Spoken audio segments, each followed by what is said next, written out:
was the founder of the Mormons? Smith. Who was the leader that took them to Utah? What's the name of the book that they esteem above the Bible? Book of Mormon. Is there an echo? Let's see. Then, who was the initial founder of what became the Seventh-day Adventists? William Miller. William Miller. His father were called the Millerites. Who then became the leader of the Seventh-day Adventists? Ellen G. White. Yes. By the way, I did mention before, I have one of her books back there. I have a section of cults, so if you want to read any of those, one of her big books called The Desire of the Ages. By the way, and I have seen her books, especially others too, but I remember finding one of her books in a church library once, and with Bible stories and stuff like that.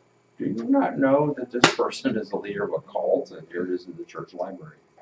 And not under cults. I mean, I can understand that, but it was with stuff that we want to encourage people to read this.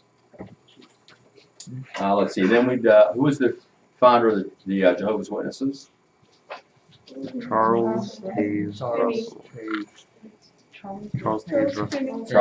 Russell. Yeah. And then who became the primary leader after he died? Joseph Rutherford. Yeah, Joseph Rutherford. Judge. They like to call him Judge Rutherford. I'm not sure why. And then there's several people after that too. What's the name of their Bible? Oh, the New World Translation. Right. And what's the name of their publication society? No, close. What? Watchtower.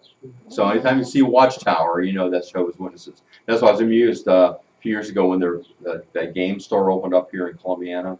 It was called the Watchtower. At first I thought, is that a Jehovah's Witness place?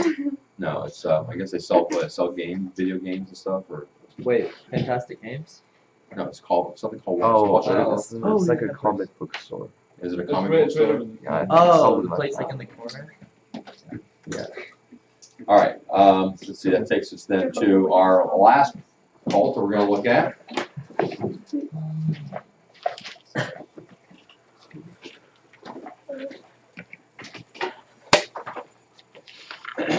And that is Christian Science. How many of you have ever heard of Christian Science? Okay, there's one key thing to remember about Christian Science. You're ready for this. This will be the key to everything. You ready? It's neither Christian nor is it science. Horrible name, yeah. But that's what people do sometimes. They call things by names that are the exact opposite of what they are. Always be careful when you're looking at the name of a law that Congress is passing. If it has a descriptive name, it's probably going to be the opposite. For example, a few years ago, a law was passed called the Affordable Care Act. You remember that? Most people called it Obamacare. The Affordable Care Act turned out to not be affordable for almost anybody and made prices go up and everything. Okay, so that's just an example. All right, but Christian Science. The founder is Mary Baker Patterson Glover Eddy. I just like including all her names. Usually she goes by Mary Baker Eddy. Doesn't include these other two, but I just think it's kind of fun. She was raised in New England of Calvinistic parents. She had a lot of physical illness in her life. She was a semi-invalid with spasmodic seizures. And you'll see how that plays into her ideas later on. She had no formal education, self-taught, and she had a series of horrendous marriages. She was first married to George Baker, and you don't need to know any of this. Basically, the biggest thing here is that she had a lot of illness. She was married to George Baker, who died within a year, and she was pregnant, so she was in a tough spot. Her son was then sent out to school and farmed out to relatives. She didn't really have much to do with her son. Daniel Patterson then came into her life about 10 years later. He was a lazy dentist, and was not fond of her chronic sickness. Well, okay, you know that about a person before you marry them. You know, that's an amusing thing about a lot of marriages. Make sure you don't fall into that trap of thinking, well, I know that they're this way now, but I'm sure after we're married, they'll change. No, they won't.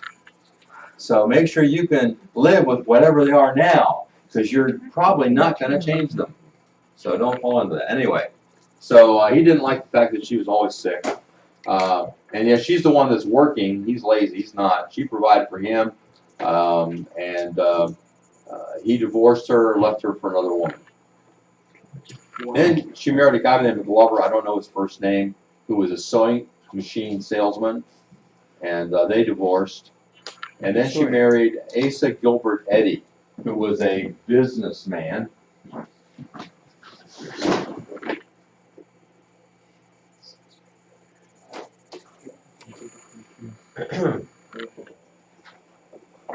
And you read the rest. Whoops, what happened? I accidentally hit the button. There we go. Now, by this time she was leading her group, and he was a part of it. And she said that she could not change her husband's mind about dying. In other words, he knew he was dying, and she couldn't change his mind to think that he wasn't dying. Okay, this plays into the whole system. And so when he died, she attributed his death to MAM, malicious animal magnetism, or mental murder, the same cause to which she later ordered her followers to attribute her own death. So what we will find out in Christian Science, they don't believe in death. They don't believe in illness or death. And so if that happens to you, it's because of your own mental state. So she said that her husband died because his mind just gave in to animal magnetism. And she said, if I ever die, you can say the same thing about me. All right, so let's find out about the movement. There she is, Mary Baker Eddy, the founder of Christian Science. All right, her experiences led to her ideas, which is true of many people. She was healed by a faith healer in 1862 who used psychology and mesmerism. Have you ever heard of mesmerism? Or have you ever heard of somebody being mesmerized? You ever heard that word? Maybe you've heard, I was mesmerized by the person's performance. You ever heard it used that way? Yes? Some of you maybe? What does that mean? What does it mean to be mesmerized? Like amazed, Amazed. What else might be part of that? Yeah, couldn't look away. Just, you're just are intent. All right, this is a word that comes from a person. There was a person by the name of Mesmer who was a hypnotist and a performer. And he would, hypnotize people, and it was said that they were mesmerized because he had caused them to focus their attention on what he was wanting them to do. All right, so this guy, Phineas Quimby, used psychology and mesmerism to heal people. So just like you hear today, maybe you've heard of there being workshops or whatever at the Holiday Inn. If you have trouble quitting smoking or eating, go here and this person will hypnotize you, and you'll help you to quit smoking. All right, that kind of deal. He would use this in order to convince people that they were healed. So she took this on herself, and she launched a career of faith healing, teaching Quimbyism. So she followed his footsteps, did the same things he did, and was attempting to heal people. Well, in 1866, she fell on the icy pavement of Boston and said she was miraculously healed. And that's when she discovered Christian Science.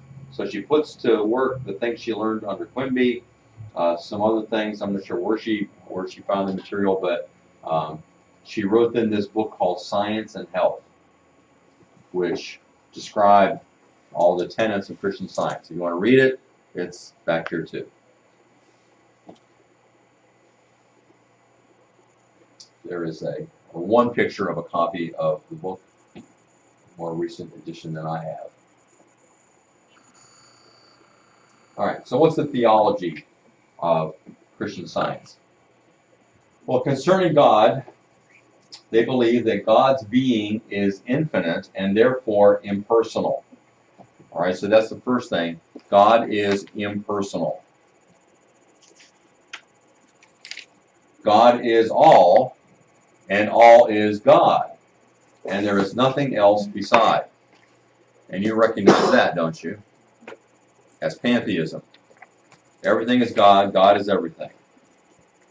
So, does that sound like any other movements or philosophies that you've heard of? Think back. No? Yeah, maybe it'll come to you. Animism? What it's called? No. It's similar in some ways. But animism believes that there's a spirit, there are different spirits in each object. This is looking at God as in everything, and God is everything.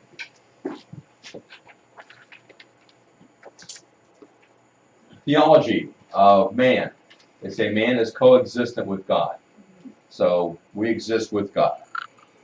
Because God is the spirit that's all around, we're part of that. Concerning Christ, Jesus is not the Christ. Jesus is the human man, and Christ is the divine idea. So Jesus was a human man, and the Christ idea was something he had. And so he is not God, in the sense that we think of him. He is God in the sense that we all are. We're all part of the God that's out there. But he is not God. And he only seemed to die because he only seemed to live in the flesh. So he wasn't really living in the flesh, so he really didn't die. Now, that should spark some remembrance.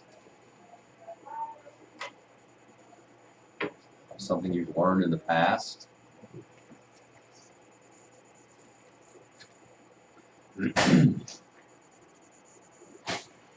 Nobody's thinking of anything? Nothing's coming to mind? I hope you're not learning all you're learning in school just for the next quiz or test. I hope you're learning to learn so that it becomes a part of you, so that you can always draw on it. Otherwise, you're wasting your time.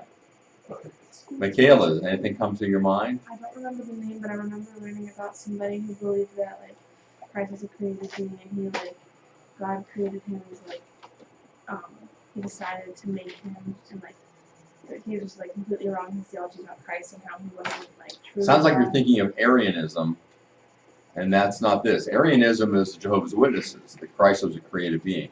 She's not saying he's a created being. She's saying that he wasn't really in the flesh. He really wasn't in a body.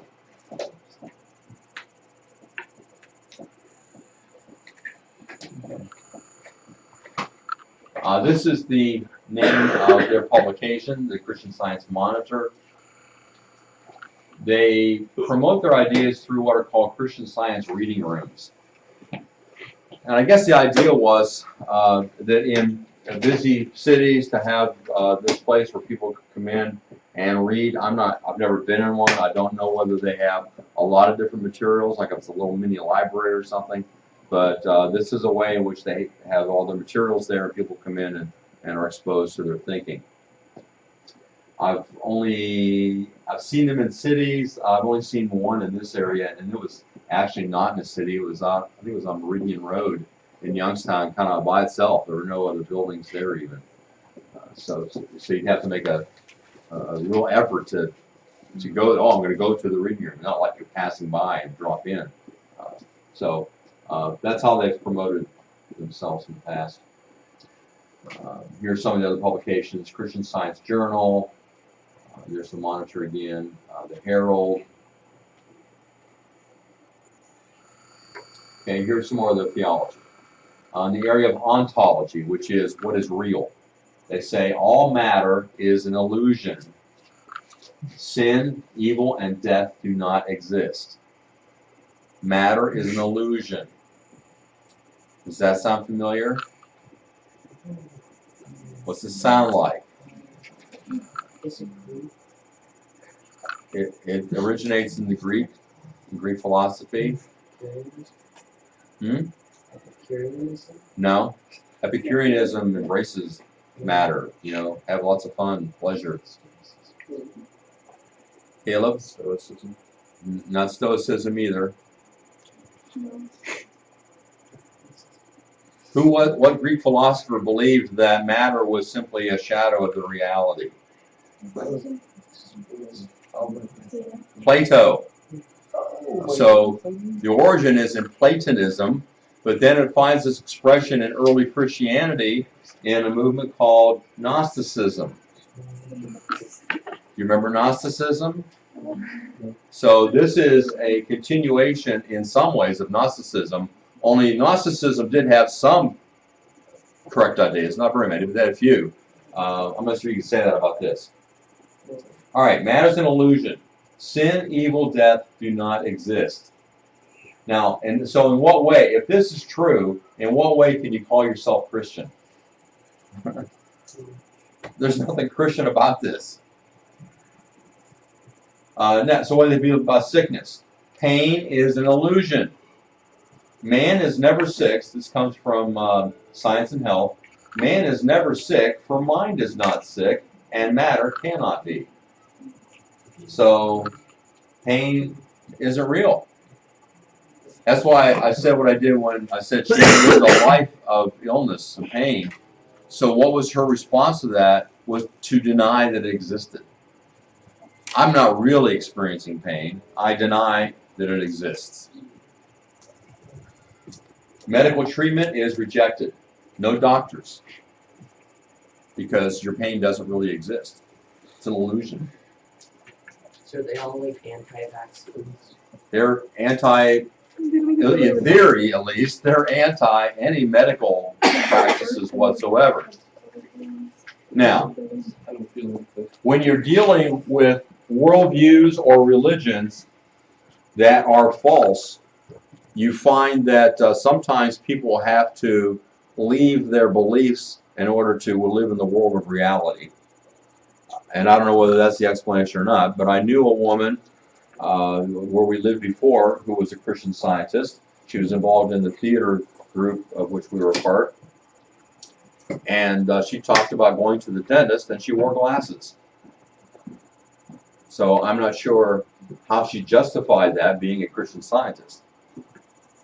But she's living in the real world. I'm not sure why she embraced Christian Scientists, if that's what she was doing. All right, then salvation. What is salvation? Mary Baker already says, universal salvation rests on progression and probation and is unattainable without them. In other words, you progress and you go backwards. Heaven is not a locality but a divine state of mind in which all the manifestations of mind are harmonious and immortal. So heaven is when you get to that state of mind where you're at complete peace and everything is harmonious and you have been able to deny pain and all the rest, and so now you're in heaven. The key thing here is salvation is a divine state of mind. If you just write down one thing, that would be it. All right, any questions?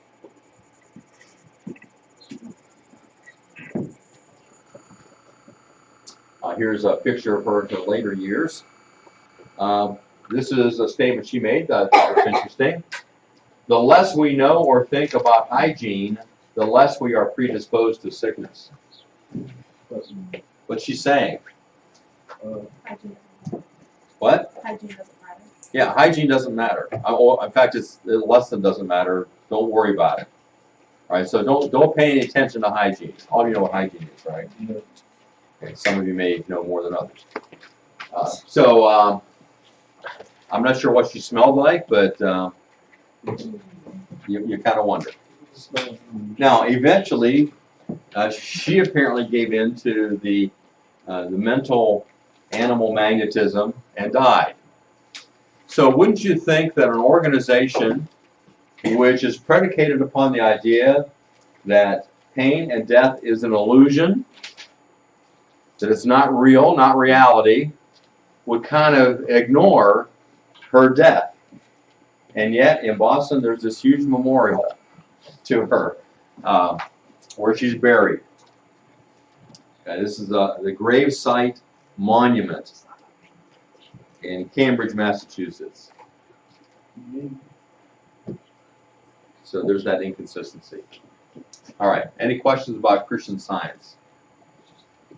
They are not very evangelistic, very active in, I mean, they don't go door to door or anything. In fact, they have been in decline. Unlike the Mormons and the Jehovah's Witnesses especially, who have been increasing their numbers.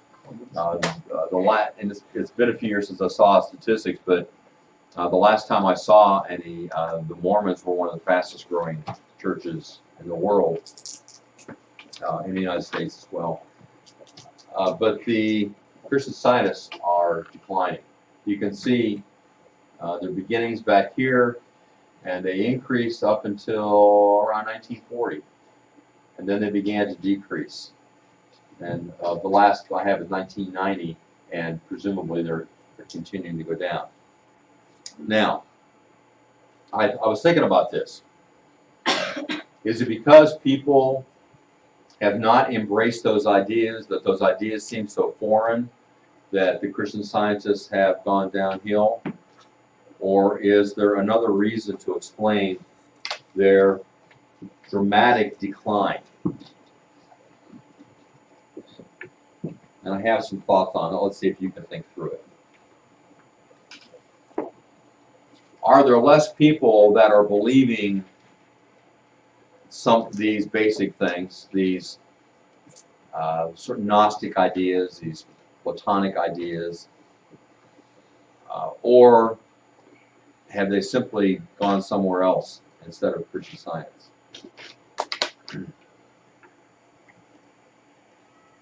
Any thoughts?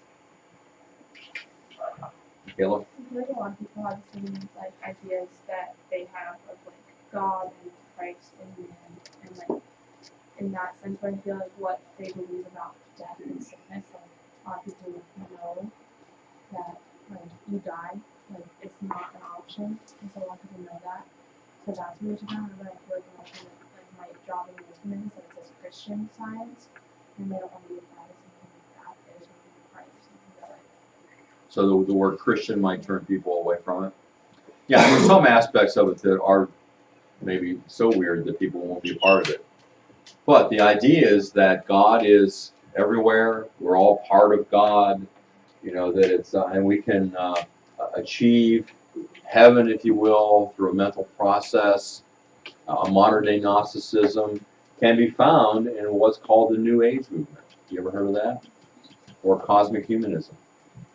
So a lot of these ideas are still very much alive. And my contention is, and I don't have any way of proving it, it's just through thinking about it, that as Christian Science declined, the cosmic humanism or the New Age movement climbed. So I think the same number of people, percentage-wise, are still embracing the majority of the ideas. It's just that they're in a different system.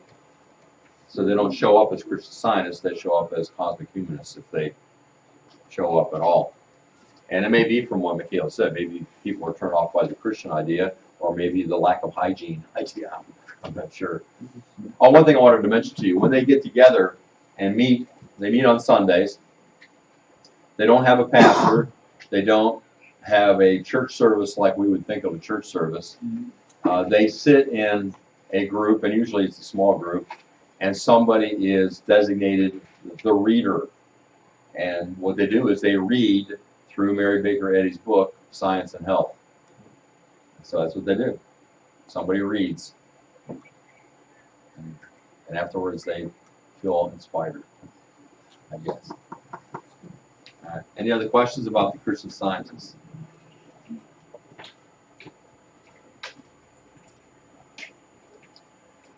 I don't know if it's worth showing you this or not because you can't read it.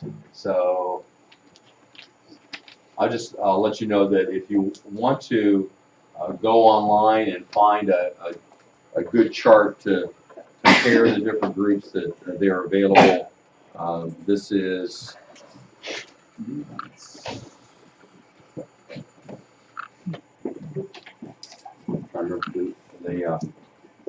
this is through whatever it says right there. Oh, it's the Rose Publishing Company. Rose Publishing puts out a lot of good charts about a lot of things.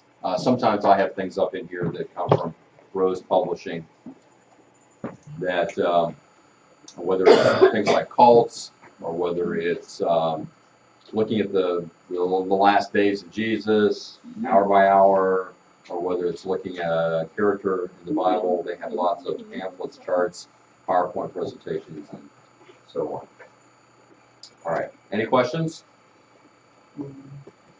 All right, so you know what's coming up on Monday? Quiz over the rise of the cults. So just over the cults we've covered, what, 4 of them we've covered?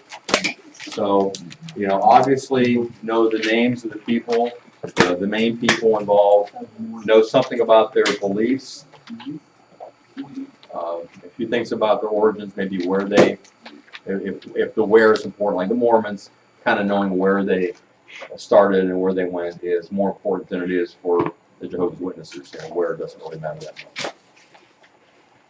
All right, so in the time we have left, I suspect that many of you have not been looking over your notes or explaining them to somebody. How many of you have gone home most nights and explained to somebody what you learned? I taught my family how to start a cult. Okay, and hopefully now you can get them out of it. So since you haven't done that, most of you, in the time we have left, look over your notes. If you feel like you have a pretty good handle on it, you may quiz one another. Any questions? Okay, you may proceed.